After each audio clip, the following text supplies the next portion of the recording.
Sports anime, a genre of anime where many are just now starting to get into, mainly due to two anime known as Haikyuu and the more recently popular series known as Blue Lock.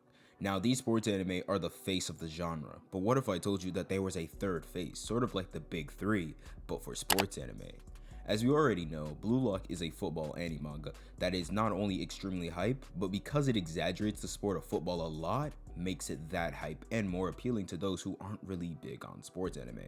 Now, imagine another exaggerated sports anime, but replace the concept of football with basketball, and you'll get something a little like this.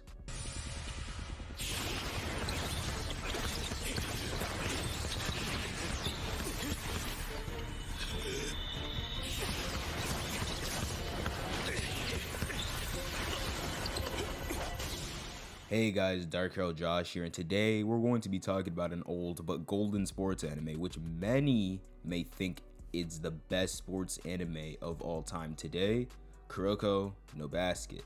But before we jump into this anime review, I'm gonna take some time to talk about the sponsor of today's video, ACGTown. Now, ACGTown is a really cool anime apparel site that sells things from hoodies, t-shirts, jackets, shorts, to mugs, pencil holders, and their cool light boxes, etc. These come in many anime themes as well, from older series like Dragon Ball, Naruto, One Piece, Bleach, you know, the more OG stuff, to more recent anime like Jujutsu Kaisen, Spy X Family, etc. They also sell Genshin Impact and Honkai Star Rail apparel if you're more a fan of those video games. But yeah, I definitely think if you have some time on your hands, most definitely go check them out. And thanks again for the sponsor. Now, without further ado, let's get straight into this video. Now, Kuroko No Basket is a basketball sports anime written and illustrated by Tadatoshi Fujimaki all the way back in 2008, debuting in Weekly Shonen Jump.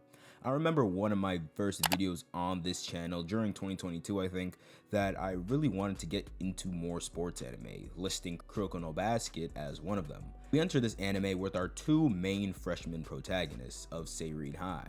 Tetsuya Kuroko, a below average player with almost zero presence on the court, and Taiga Kagami, an above average American player who got hops. Now, these two meet up and soon enough join Seirin High's basketball team as their shadow and light duo. Now, you could compare this duo to Kageyama and Hinata from Haikyuu, so you kind of understand where it gets. They're the main two duo that pretty much carries the team.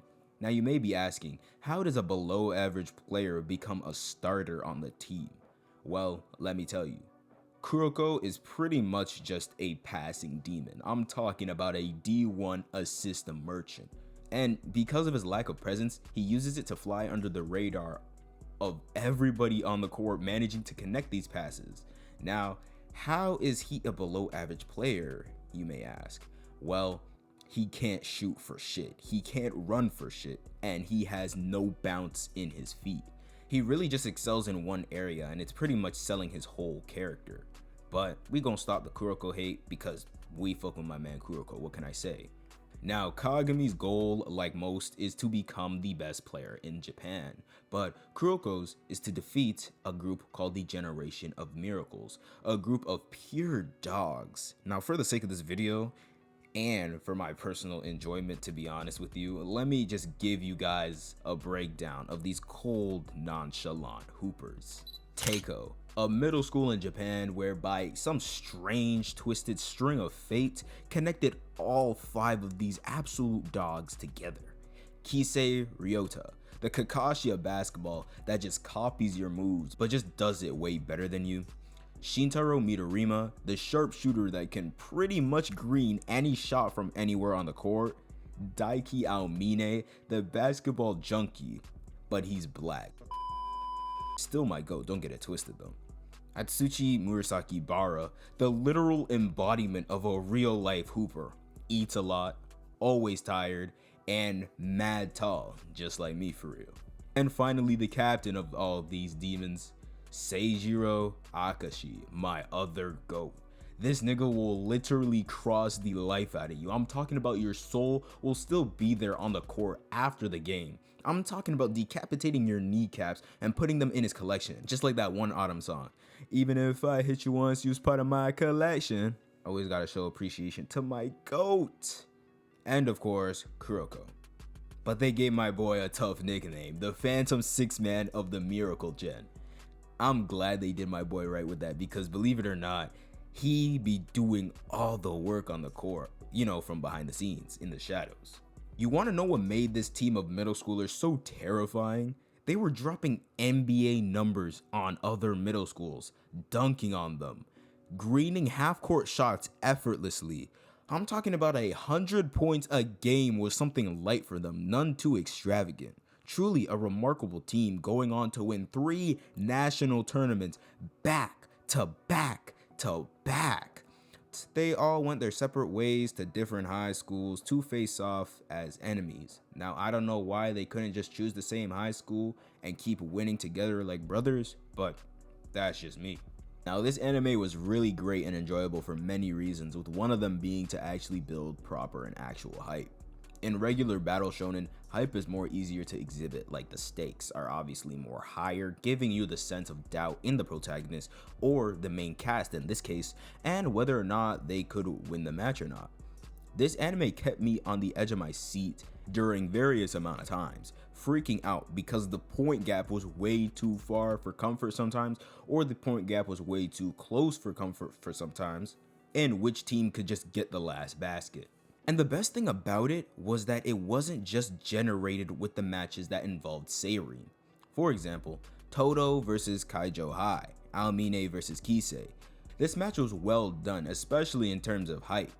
Throughout the story, we were able to feel some sort of closeness to these characters like Aomine and Kisei, and actually get to feel hype in this match while they're playing against each other. Another element where I thought Kuroko No Basket excelled in was the pacing in each episode. Now, none of these matches felt extremely stretched out to the point where I didn't even care who won as long as the match ended and we could just move on from this point. But that might be due to the fact that I was binging the series and not just waiting week to week for episodes like if it was currently airing. But overall, all these matches felt like they were going at a steady and easily followable pace.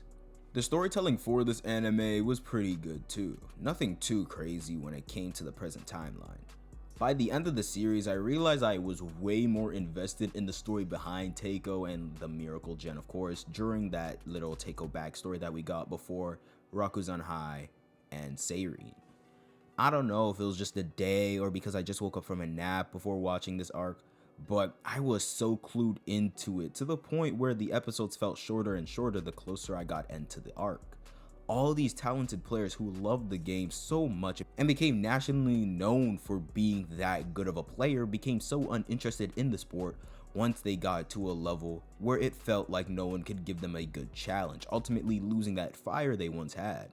I like how although Kagami and Kuroko want to beat the Miracle Gen and become the best in Japan, this is also like a story of helping each member of the Miracle Gen find their love for the sport that they once had, bringing back that fire into them. A great match that shows that is Todo Academy and Seirin High, as they overall beat Aomine but also help him to give Aomine more hope that there's someone out there, Kagami in this case, who can actually give him an actual challenge he can look forward to.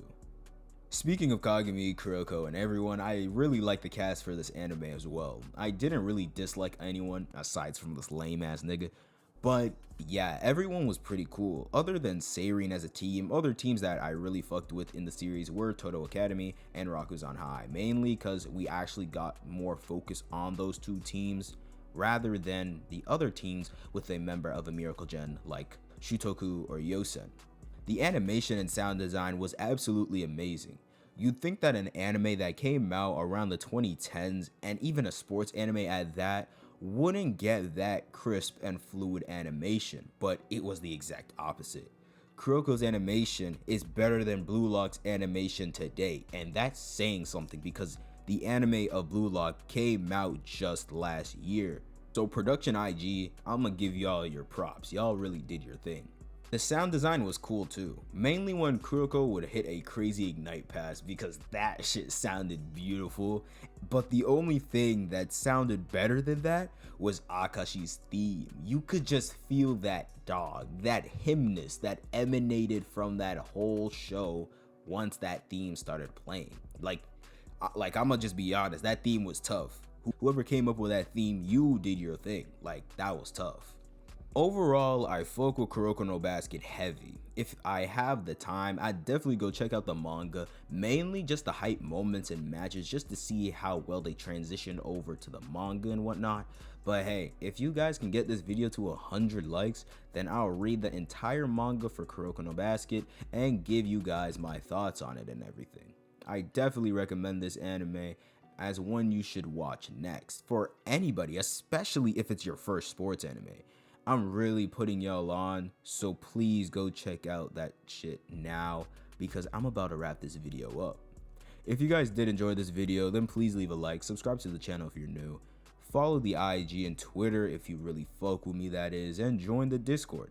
And comment down below if I should start making some more Kuroko no Basket videos in the near future because I've been cooking some ideas up. So if you guys want to see them, just give me the word and I'll start working on them.